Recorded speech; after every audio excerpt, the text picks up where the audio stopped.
आइए आज मैं आपको एक ऐसी कथा सुनाता हूं जो हमें यह समझाती है कि कैसे एक छोटी सी भूल पूरे जीवन की दिशा पूरी तरह बदल सकती है। राजा परीक्षित एक महान और न्यायप्रिय राजा थे जिनके सामने स्वयं समय और श्राप ने परीक्षण रखा, और यह हमें विनय और अहंकार की सीख देता है। यह कहानी केवल राजा परीक्षित की नहीं है, बल्कि यह हम सबकी भी कहानी है, क्योंकि प्रत्येक मनुष्य कभी न कभी अहंकार और विनय की परीक्षा से गुजरता है।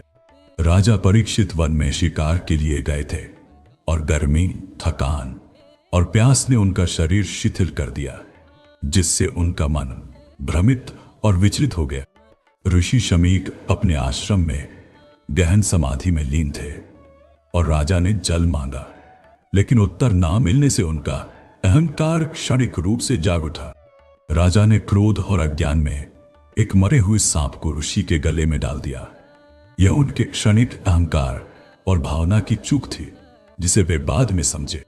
कुछ समय बाद ऋषि शमीक के पुत्र श्रृंगी वहां आए। उन्होंने यह दृश्य देखा और क्रोध से भरकर राजा को श्राप दिया। 7 दिन में तक्षक नाग उनका वध करेगा। तक्षक नाग साधारण सर्प नहीं था, वह मृत्यु का दूत और काल का प्रतीक था, तथा भगवान की योजना में यह एक साधन मात्र था और खलनायक नहीं था।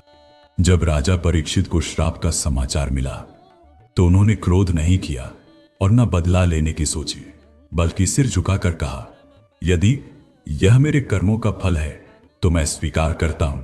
यहीं से राजा परीक्षित राजपाट त्याग कर साधक बन गए और मौन स्वीकार करते हुए गंगा तट की ओर प्रस्थान किया और अपने जीवन को भगवान के चरणों में समर्पित किया। हम सभी अनजाने में अपने कार्यों से श्राप कमा लेते हैं। किसी का अपमान करना, किसी की भावना को ठेस पहुंचाना और अपने पद के अहंकार का प्रदर्शन करना आम है। भागवत महापुराण हमें सिखाती है कि अहंकार सबसे बड़ा विष है और विनय सबसे बड़ा अमृत है। यदि राजा परीक्षित श्राप के बाद भी धर्म के मार्ग पर चल सके तो हम क्यों नहीं। आज की कथा हमें यह सिखाती है कि भूल हो सकती है, पर स्वीकार करना ही मोक्ष का द्वार है और जीवन की सच्ची शक्ति यही निर्णय देती है। अगले वीडियो में हम देखेंगे कि गंगा तट पर शुकदेव जी का आगमन कैसे हुआ, पहला प्रश्न जो राजा परीक्षित ने पूछा, और भागवत कथा का वास्तविक आरंभ कैसे हुआ।